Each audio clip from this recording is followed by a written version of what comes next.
এখানে কেন হঠাৎ করে প্রধান উপদেষ্টা বিএনপির ঘাড়ে বন্দুক রেখে আওয়ামী লীগকে রাজনীতির সুযোগ দিতে চান? আওয়ামী লীগকে নির্বাচনে প্রতিদ্বন্দ্বিতা করার বিষয়ে বা তাদের ওপেন রাজনীতির বিষয়ে মোটামুটি একটা লাইসেন্স দিয়ে দিয়েছেন আমাদের প্রধান উপদেষ্টা। কার কাছে নালিশ করবো? এই দেশে মানুষ আছে, দায়িত্বটা যারা দেশ চালাইতেছে আল্লাহর কাছে বিচার। কারণ ইউনূসের কোমরে রশি আর রশির মাথা হচ্ছে আটলান্টিকের ওপারে। দেশ কি গৃহযুদ্ধের দিকে এগিয়ে যাচ্ছে? ওরা সুযোগ না দিলে আমরা আর কি করব? আমরা নির্বাচন দিয়ে চলে যাব। আসসালামু আলাইকুম সম্মানিত দর্শক শ্রোতা, আশা করি সকলেই অনেক ভালো আছেন। এবার কি তাহলে আওয়ামী লীগকে পুনর্বাসন করছেন ডক্টর ইউনূসই? তবে কি এটা দেশের জনগণের সঙ্গে ঠিক করছেন ডক্টর ইউনূস? হ্যাঁ দর্শক, যেটা নিয়ে এই মুহূর্তে কিন্তু একেবারে তোলপাড় অবস্থা দেশের মধ্যে, এবং হাসিনাও কিন্তু বেশ সাহস পাচ্ছেন, যার ফলে কিন্তু একরকম খুব ভয়ের মধ্যে রয়েছে দেশের জনগণ। কিন্তু কেন জনগণের সঙ্গে এমন ছেলে খেলা? হ্যাঁ দর্শক, এই বিষয়টির বিস্তারিত নিয়েই কিন্তু আমাদের কাছে একটি গুরুত্বপূর্ণ রিপোর্ট রয়েছে। চলুন প্রথমে আগে আপনাদের সেটি দেখিয়ে আনি। 180 ডিগ্রি ঘুরে গেলেন প্রধান উপদেষ্টা ডক্টর মোহাম্মদ ইউনূস, তাও মাত্র 3 সপ্তাহের মধ্যে ইস্যু আওয়ামী লীগের উপর নিষেধাজ্ঞা। 3 সপ্তাহ আগে যিনি বলেছিলেন বাংলাদেশের রাজনীতিতে আওয়ামী লীগের ফেরার কোনো সম্ভাবনা নেই, সেখানে তিনি এখন বলছেন আগামী নির্বাচনে দল হিসেবে আওয়ামী লীগ অংশ নিতে পারবে। অবশ্য তিনি এমন সিদ্ধান্ত নেওয়ার জন্য দায় চাপাতে চান বিএনপির উপর। সরকার সংশ্লিষ্টরা যেখানে আওয়ামী লীগের নিষিদ্ধের দাবিতে কোর্টে গিয়েছিল, সেখানে কেন হঠাৎ করে প্রধান উপদেষ্টা বিএনপির ঘাড়ে বন্দুক রেখে আওয়ামী লীগকে রাজনীতির সুযোগ দিতে চান? চলুন যাওয়া যাক বিশ্লেষণে। প্রধান উপদেষ্টার বক্তব্যে একটু পরে যাই, তার আগে দেখে নেই কিভাবে আওয়ামী লীগ নিষিদ্ধের দাবিটা উঠেছিল আর কিভাবে সেই দাবি ভেস্তে গেছে। সরকার সরে গিয়েছে নিজের অবস্থান থেকে। আমাদের অনুসন্ধান বলছে সরকার পতনের পর আওয়ামী লীগকে নিষিদ্ধের দাবি প্রথম প্রকাশ্যে জানিয়েছিল বিএনপি নেতা রুহুল কুদ্দুস তালুকদার দুলু। তিনি 8ই আগস্ট যেদিন অন্তর্বর্তী সরকার দায়িত্ব নেন সেদিন এই নিষিদ্ধের দাবি করেন, কিন্তু 12ই আগস্ট তখনকার স্বরাষ্ট্র উপদেষ্টা ব্রিগেডিয়ার সাখাওয়াত বাংলাদেশের আওয়ামী লীগের অনেক অবদান আছে উল্লেখ করে দলটিকে পুনর্গঠনের পরামর্শ দেন। সাখাওয়াতের এমন বক্তব্যের পর দৃশ্যপট পাল্টে যায়। অনেকেই মনে করেন এমন কথা বলার জন্য উপদেষ্টা সাখাওয়াত হোসেনকে রাতারাতি পোর্টফোলিও হারাতে হয়েছিল। এরপর নুরুল হক নুরুর দল গণ অধিকার পরিষদ 15ই আগস্ট আওয়ামী লীগকে নিষিদ্ধের দাবি সামনে নিয়ে আসে। 2 দিন পর বিএনপি নেতা জয়নুল আবেদিন ফারুকও একই দাবি তোলেন। এরপর সারদা সোসাইটি নামে এক সংগঠনের নির্বাহী পরিচালক আরিফুর রহমান মুরাদ ভুঁইয়া 19 আগস্ট আদালতে আওয়ামী লীগের নিষেধাজ্ঞা চেয়ে একটি রিট করেন। তখনও সরকার বা রাষ্ট্রপক্ষ আওয়ামী লীগকে নিষিদ্ধের পক্ষে ছিল না, তাই রিটটির জরিমানা সহ খারিজ চেয়েছিলেন attorney general Mohammad Asaduzzaman. 26 August Awami লীগকে নিষিদ্ধের দাবিতে কুষ্টিয়ার মেহেরপুরে মিছিল করে স্থানীয় জামায়াত ইসলামী। যদিও আগের দিন জামায়াতের আমির সাংবাদিকদের জানিয়েছিলেন তারা আওয়ামী লীগের নিষেধাজ্ঞা চান না। এরপর 28 আগস্ট সাংবাদিকদের সাথে আলাপকালে আইন উপদেষ্টা ডক্টর আসিফ নজরুল রাজনৈতিক দল হিসেবে আওয়ামী লীগকে নিষিদ্ধ করা ঠিক হবে না বলে মত দিয়েছিলেন। আইনগত জটিলতার কথা ভেবে এরপর সরকারের পক্ষ থেকে বিষয়টি নিয়ে আর উচ্চবাচ্য করা হয়নি। 13 সেপ্টেম্বর গোপালগঞ্জে আওয়ামী লীগের লোকজনের হামলায় স্বেচ্ছাসেবক দলের ক্রীড়া সম্পাদক নিহত হওয়ায় বৈষম্য বিরোধী ছাত্র আন্দোলনের পক্ষ থেকে আওয়ামী লীগকে নিষিদ্ধের দাবি তোলা হয়। 3 অক্টোবর বিএনপির মহাসচিব মির্জা ফখরুল ইসলাম আলমগীর প্রকাশ্যে বলে দেন তারা আওয়ামী লীগের নিষেধাজ্ঞা চান না। বিএনপির আরো কয়েকজন নেতা এই বিষয়ে একই মত তুলে ধরেন। তারপর থেকে সরকারের চেষ্টা ছিল রাজনৈতিক দলগুলোর মাধ্যমে আওয়ামী লীগকে নিষিদ্ধের বিষয়টি প্রতিষ্ঠিত করা। 19 অক্টোবর প্রধান উপদেষ্টার সাথে সংলাপে কর্নেল ওলি আহমেদের এলডিপি আওয়ামী লীগকে নিষিদ্ধের দাবি জানান। ওই দিন প্রধান উপদেষ্টার বিশেষ সহকারী মাহফুজ আলম প্রেস ব্রিফিং এ বলেছিলেন রাজনৈতিক কর্মসূচিতে আওয়ামী লীগ ও তার মিত্রদের অংশগ্রহণে বাধা দেওয়া হবে। নির্বাচনী কার্যক্রম শুরু হলে বিষয়গুলো স্পষ্ট হয়ে উঠবে বলে জানিয়েছিলেন তিনি। এটি ছিল প্রথম সরকারিভাবে আওয়ামী লীগকে রাজনীতি করতে না দেওয়ার ঘোষণা। এরপর আরো কয়েকটি ছোট ছোট রাজনৈতিক দল আওয়ামী লীগকে নিষিদ্ধের দাবি জানায়। 23 অক্টোবর উপদেষ্টা নাহিদ ঘোষণা দেন জীবন থাকতে আওয়ামী লীগকে রাজনীতি করতে দেওয়া হবে না। 28 অক্টোবর আওয়ামী লীগ ও জাতীয় পার্টি সহ 11টি রাজনৈতিক দলের নিষেধাজ্ঞা চেয়ে 3 সমন্বয়ক কোর্টে রিট করেন। কিন্তু আন্তর্জাতিক মহলের বিরোধিতা এবং দেশীয় রাজনৈতিক দলগুলোর অনীহার মুখে সেই রিট দ্রুত প্রত্যাহার করে নিতে বাধ্য হন তারা। কিন্তু 2 দিনের মধ্যে আওয়ামী লীগ বিষয়ে সরকার অবস্থান স্পষ্ট করেন প্রধান উপদেষ্টা নিজেই। ব্রিটিশ সংবাদ মাধ্যম ফিনান্সিয়াল টাইমসকে দেওয়া সাক্ষাৎকারে তিনি স্পষ্টভাবে জানিয়ে দেন বাংলাদেশে শেখ হাসিনা ও আওয়ামী লীগের স্থান নেই। ওই সাক্ষাৎকারে তার মন্তব্য ছিল আওয়ামী লীগ দল হিসেবে ভেঙে যেতে পারে। এরই মধ্যে 2 সমন্বয়কের সাথে জাতীয় পার্টির বিরোধ চরমে পৌঁছেছিল। 31 অক্টোবর জাতীয় পার্টির অফিসে আগুন দিলে আন্তর্জাতিক মহল থেকে চাপে পড়ে যায় সরকার। নূর হোসেন দিবস উপলক্ষে আওয়ামী লীগ কর্মসূচি ডাকলে ঢাকায় আওয়ামী লীগ অফিসের সামনে কয়েকজনকে মারধর করা হয়। বিষয়টি নিয়ে মার্কিন পররাষ্ট্র দপ্তরের মুখপাত্র বেদান্ত প্যাটেল মার্কিন সরকারের মনোভাবের কথা জানিয়ে দেন। মার্কিন পররাষ্ট্র দপ্তরের মুখপাত্র ম্যাথিউ মিলারও একই মনোভাব জানিয়ে দেন। এর আগে আন্তর্জাতিক ক্রাইসিস গ্রুপ বা আইসিজি নিউ এরা in Bangladesh the first 100 days of reform শীর্ষক প্রতিবেদনে বলেছে ডক্টর ইউনূস সরকার উচিত হবে আওয়ামী লীগকে নিষিদ্ধ করার দাবির বিরোধিতা করা। ট্রাম্পের বিজয়ের পর আওয়ামী লীগের সমর্থকদের উপর হামলার বিচারের দাবি জানায় অ্যামনেস্টি ইন্টারন্যাশনাল। 17 নভেম্বর যুক্তরাজ্যের ভারত প্রশান্ত মহাসাগর বিষয়ক প্রতিমন্ত্রী ক্যাথরিন ওয়েস্ট প্রধান উপদেষ্টা এবং পররাষ্ট্র উপদেষ্টার সাথে সাক্ষাতে যুক্তরাজ্যের মনোভাবের কথা জানিয়ে দিয়েছেন। তিনি স্পষ্ট জানিয়ে দেন যুক্তরাজ্য কোন দলকে বাদ দেওয়ার রাজনীতি সমর্থন করে না।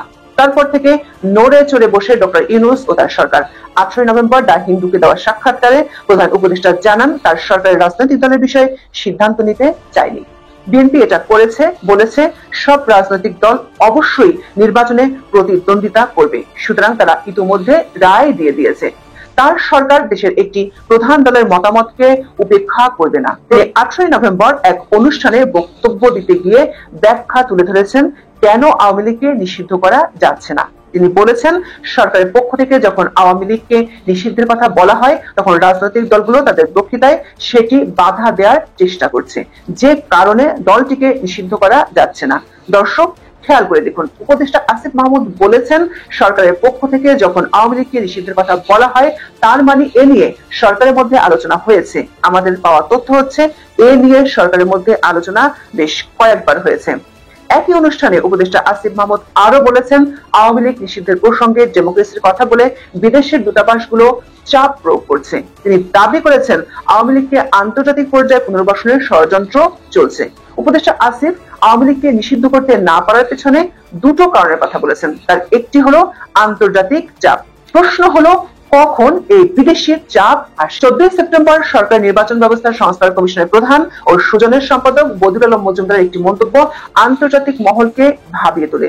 বদিউল আলম মজুমদার বলেছিলেন আওয়ামী লীগ ছাড়া জাতীয় নির্বাচন হলে তা গ্রহণযোগ্য হবে। নিউজ অ্যানালাইসিস বাই কাজী রুনা জানতে পেরেছে বিশ্ব পরাশক্তির একটি দেশের কলকাতার কনসুলেট অফিসে বিষয়টি নিয়ে বেশ কয়েকটি দেশের প্রতিনিধিদের বৈঠক হয়। তখন থেকে বাংলাদেশের প্রথম সারির রাজনৈতিক দলগুলোকে আন্তর্জাতিক শক্তিগুলো জানিয়ে দেয় আওয়ামী লীগকে নির্বাচনে অংশগ্রহণ করতে দেয়া না হলে সে নির্বাচন বৈধতা পাবে না। এর পরপরই বিএনপি এবং জামাতের পক্ষ থেকে একই ধরনের বক্তব্য আসে। রাষ্ট্রপতির পদত্যাগ এবং সংবিধান বাতিলের ইস্যুও বিএনপি একইভাবে বিরোধিতা করেছিল। তখনও এ ধরনের অদরকারী কাজগুলো নিয়ে বিতর্ক সৃষ্টি করা থেকে দূরে থাকার জন্য অন্তর্বর্তী সরকারের আন্তর্জাতিক মহলের বন্ধুরা পরামর্শ দিয়েছিল।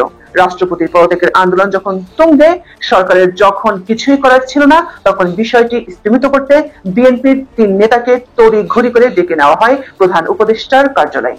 বিএনপি বৈঠক শেষে ঘোষণা দেন তারা সাংবিধানিক সংকট চান না। ফলে বিএনপির ঘাড়ে বন্দুক রেখে স্বীকার করার প্রবণতা নতুন কিছু নয়।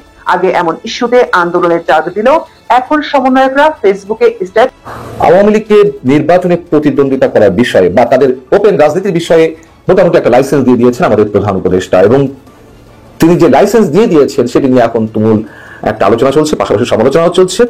তবে আওয়ামী লীগকে রাজনীতি করার বিষয়ে বা নির্বাচনে প্রতিদ্বন্দ্বিতা করার বিষয়ে তার যে ইতিবাচক মনোভাব সরাসরি প্রকাশ করেছেন তার ভিতরে আমরা একটু সংকোচ দেখতে পেয়েছি। তিনি বললি এই কথাগুলো বলতে পারেননি, এবং একই সঙ্গে এই যে আওয়ামী লীগ নির্বাচনে প্রতিদ্বন্দ্বিতা করতে পারে বা সমস্যা নেই, এটির দায়ভার আবার অন্যের ঘাড়ে চাপিয়ে দেওয়ার চেষ্টা করেছেন। কেন তিনি বললি সরকারের সিদ্ধান্ত জানিয়ে দিতে পারেননি? কিন্তু প্রধান উপদেষ্টার মুখ থেকে তো আমরা এই ধরনের ভাষা কথা শুনতে চাই না।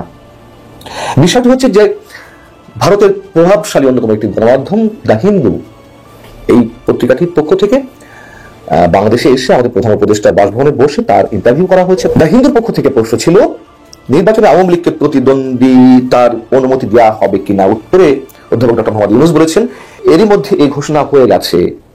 আমরা কোনো ধরনের ঘোষণা সরকারের পক্ষ থেকে পাইনি, কিন্তু এখনো পর্যন্ত স্পষ্ট কোনো বক্তব্য পাইনি তাদের রাজনীতি নিষিদ্ধ করার ক্ষেত্রে অথবা ওপেন থাকার ক্ষেত্রে। যাই হোক, তিনি বলছেন যে রাজনৈতিক দলের বিষয়ে আমরা সিদ্ধান্ত নিতে চাইনি। বিএনপি সেটা করেছে, তারা বলেছে নির্বাচনে সব রাজনৈতিক দলের অংশগ্রহণ অবশ্যই থাকতে হবে, সুতরাং তারা এরই মধ্যে রায় দিয়ে দিয়েছেন দেশের একটি বড় দলের মতামতকে আমরা উপেক্ষা করতে পারি না। এখানেও নানান ধরনের জটিলতা, দেশে একটি বড় দল যা বলবে তাকে মেনে নিতে হবে, নিশ্চয়ই না। আওয়ামী লীগ গণতন্ত্র হত্যা করেছে, আওয়ামী লীগ ফ্যাসিবাদী আচরণ করেছে, এগুলো সবই সত্য কথা, কিন্তু এগুলোর দায়ে যারা সরকারের থেকে এই কাজগুলো করেছে তাদের বিচার হবে, নাকি একটি বৃহৎ রাজনৈতিক দলকে নিষিদ্ধ করতে হবে, তাদের রাজনৈতিক কর্মকাণ্ডে বাধা সৃষ্টি করা হবে? সেই প্রশ্নটি তো জোরে সোরে উঠেছে।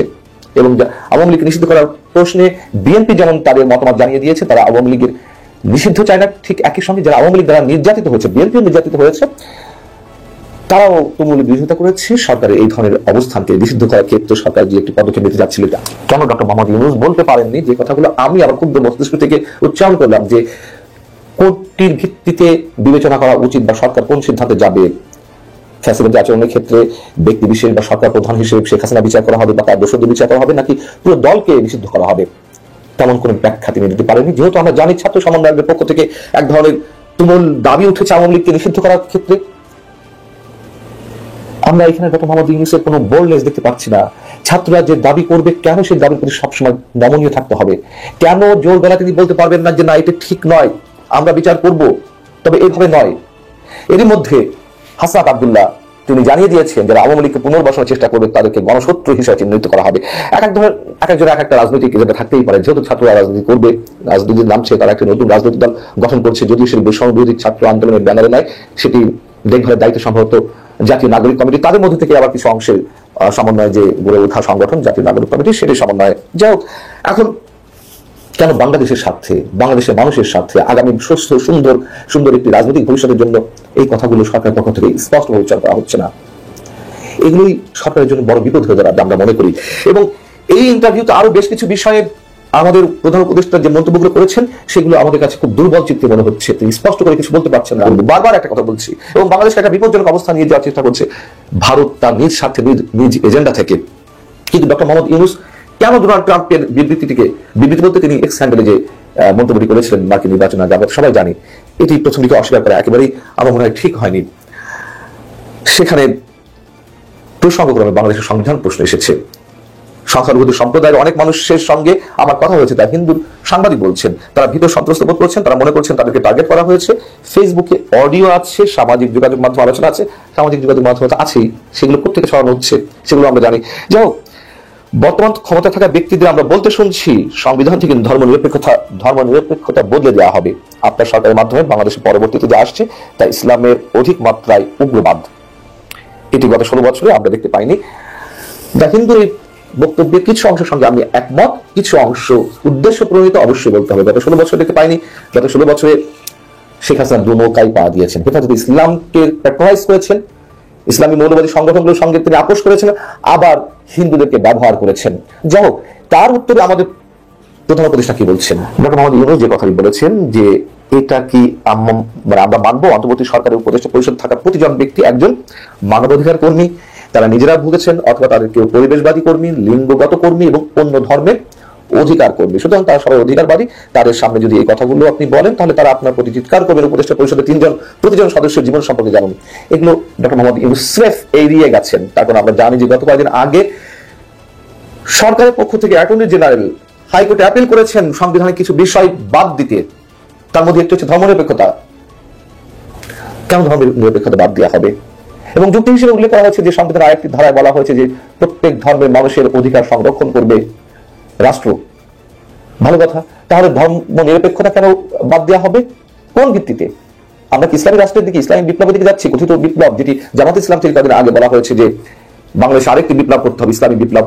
এবং সমন্বয়কদের মধ্যে থেকে কেউ, আমি সবার কথা বলছি না, উপদেষ্টা পরিষদের মধ্যে থেকে কেউ, আমি সবার কথা বলছি না, এক ধরনের উস্কানি দেওয়ার চেষ্টা করছেন, বিপ্লব ঘটানোর চেষ্টা করছেন, গৃহযুদ্ধের কথা বলছেন নানা নাকার ইঙ্গিতে।